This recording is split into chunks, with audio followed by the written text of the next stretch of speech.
Hi, welcome to SBR Videos. I'm Peter Loshak. We are previewing Week 6 in college football. We're talking right now with Steve from collegefootballwinning.com, and we're headed into the part of the season where Steve's formula plays start to have predictive value. They did extremely well last year, and we'll see how they do this year. Steve from collegefootballwinning.com. Thanks so much for being back with us. Thank you, Fred.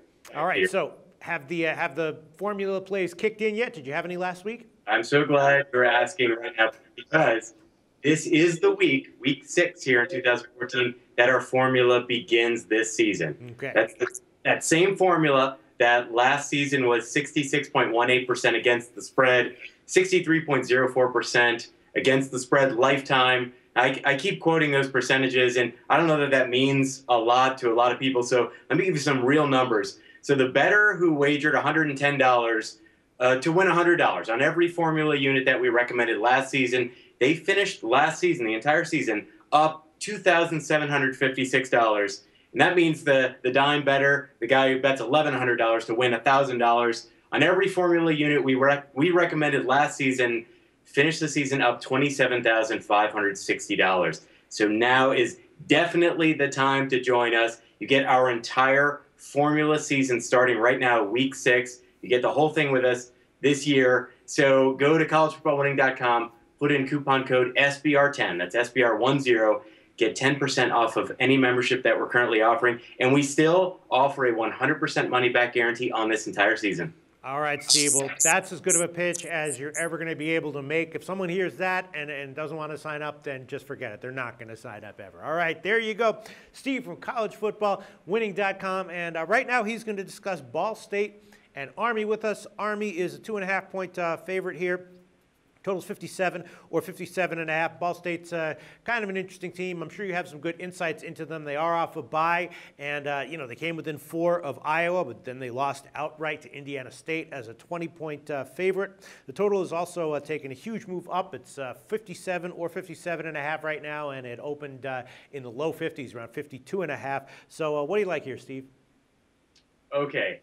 What if I told you, Peter, that Ball State is one of the best away against the spread teams in the FBS. I mean, so good that over the past 9 seasons, including this one, they're 39-13 against the spread in regular season away games. That's 75% against the spread. I would do a Johnny Carson impression, and I would go, wow, I did not know that, or whatever. I like that. What if I added to that, Peter? What if I told you that, on the other side, Army is one of the worst home against the spread teams in the FBS? Over the last 12 seasons, they're 37.7% against the spread. That's just terrible. So what if I added that? I'd do a Johnny Carson impression again, a bad one, but I'd do it, and I would say, wow, I did not know that either. And okay, I'm going to add to that, Peter. What if I told you, actually, you told us, so you kind of pull. Ball State is coming off of that bye, but I just added to that everyone says, conventional wisdom, when you're facing a triple option team, yes, you need extra time. If you have that extra time to prepare, then you can really stop those guys if you have that extra time. That's a big if during a packed college football season. But as you said, and as I'm reiterating, Ball State is coming off of that bye. Now I'm going to add to that, what if I told you that Ball State head coach Pete Lembo, he's played Army every year since he's been at Ball State, the head coach at Ball State. He is 3-0 straight up and against the spread, and his Ball State teams have covered the spread the last 3 seasons, those 3 games, by an average, Peter, covering the spread, an average of more than 17 points per game. What if I told you that? Now I would do a Kramer from Seinfeld impression and go, you just blew my mind. Exactly. Now, what if I added to that? That Army just lost to FCS Yale, and Yale, in the process, racked up 625 yards of total offense against Army. Now I would do a Robert De Niro impression. I go, you talking to me? You talking to me? That would be interesting because I'm definitely talking to you and other people. And on top of that, Peter, what if I said Army this week is going to be without their best, most experienced defensive player? I guess then I would try to do an Austin Powers impression, which I can't do, but that's what I would do. And I would probably laugh. All right. That would be to me. Okay, now what if all of that ended with, oh, and by the way, Ball State is getting 2.5 points?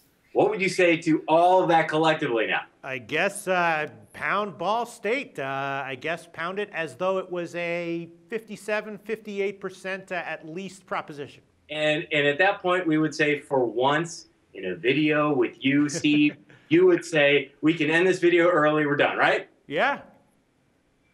That's exactly what the bookmakers want you to think. Yes. I think this is a trap, Peter. Wow. I thought traps don't exist, though. I definitely never said that. No, I know you never said it, but everyone always likes to say, well, the bookmakers have said it. Brent from BetDSI, he said, no, traps don't exist. Blah blah blah blah blah. Everyone who considers themselves to be sharp says, no, traps don't exist. They're only trying to set lines that will attract balance action on both sides. And if the sharps come in on one side, then they want to be unbalanced on that side if they have to be unbalanced. But that mostly traps absolutely do not exist, trying to get balance action on both sides. Do you believe that, Peter? I have no clue. I don't know. I will speak as I believe a qualified expert on college football, but I won't speak for any other sport, just college football betting. And I will tell you, traps absolutely do exist. Wow. I can prove it quantitatively going over the years. And we can do a whole piece on, I can give you data and games where I can absolutely prove that traps exist. But let's talk about this one. Now, that's not to say that traps are locks. That is definitely not the same thing. Right. So let's look deeper into this one, and then I'll give you some statistics about traps that we've detected over the last couple of years. So here we go. Okay, looking into that first claim. Ball State is this amazing against the spread away team. Army this terrible against the spread home team. Okay, what would someone have to say to that if they looked a little deeper? Ball State is just, despite that awesome record away, they're just 2-3 against the spread in away games when they're underdogs of a field goal or less, just like in this matchup. And Army, at the same time, they're 2-1 against the spread in home games when they're favorites of a field goal or less. So now all of a sudden it doesn't seem like it's so lopsided. It actually looks like, man, maybe Army's not so bad all of a sudden. Okay, how about Ball State and that bye week thing? Bye week to prepare for that triple option. Well, teams need to prepare their defense. As you know, it's their defense they're preparing for Army's offense, the triple option offense. Well, Army's defensive coordinator, Jay Bateman, he was Ball State's defensive coordinator the past 3 years. The same 3 years where they had stopped Army, at least against the spread. They had crushed them the last 3 years. He is now over at Army, and he definitely knows Ball State intimately. So that would be my first response. Then how about the issue of Ball State covering that spread against Army by at least 17 points, 2.5 touchdowns, average per game the last 3 years?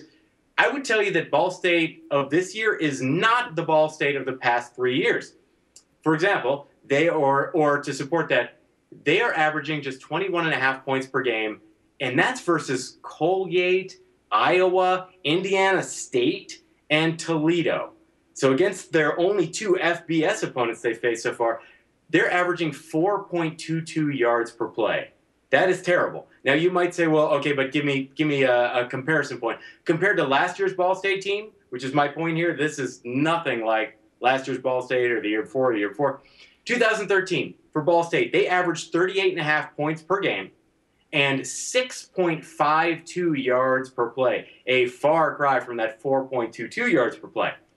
Okay, how about that claim that Army just lost to an FCS team? It was Yale, and Yale racked up 625 yards of offense. Okay, first I would say, in response to that, Army lost at Yale. That's a very rare, it's a rare occurrence now where an FBS team actually goes to the home stadium of an FCS team, which is exactly what Army did. They went to Yale, and they lost in overtime. And Army, in the process, racked up 597 yards of offense themselves. Now, that's the most any Army team, most total offense any Army team has racked up since 1989, in the 7th most in the history of Army. And this is a storied history for Army football. Third, I would tell you, and you already mentioned this, Ball State has their embarrassing FCS loss themselves this year. That was to Indiana State. Indiana State beat Ball State. And by the way, they beat Indiana State beat Ball State at home. That's at Ball State. and that was 27-20. And Ball State was outgained by Indiana State by more than a full yard per play. Now, how about that contention that Army's going to be without their best, most experienced defensive player? That's definitely true. But Army's strength this year is clearly not their defense. It is their offense. And that means running the ball. And in Ball State's last game, it was versus Toledo. Toledo ran for 318 yards. That's the most this season for Toledo, including when Toledo beat down FCS New Hampshire to start this season.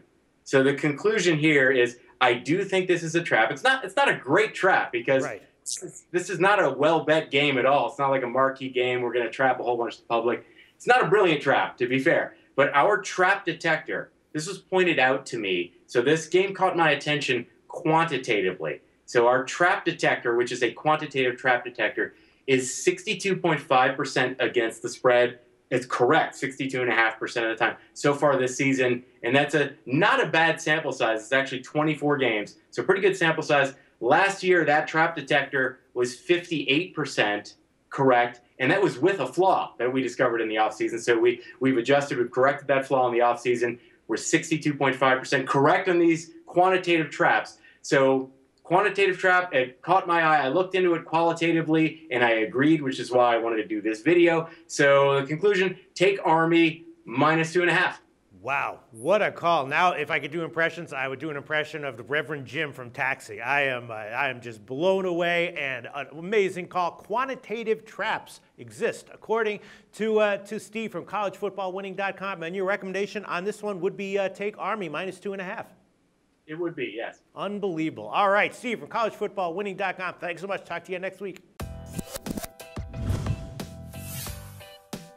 The SBR Network offers free sports picks and game breakdowns, big money free betting contests year-round, a real-time Vegas-style odds monitoring service, and much more. So come see for yourself. To stay updated on SBR news and promotions, follow us on Twitter, Facebook, and Google+, and do be sure to subscribe to the Sportsbook Review YouTube channel to catch all our daily sports shows.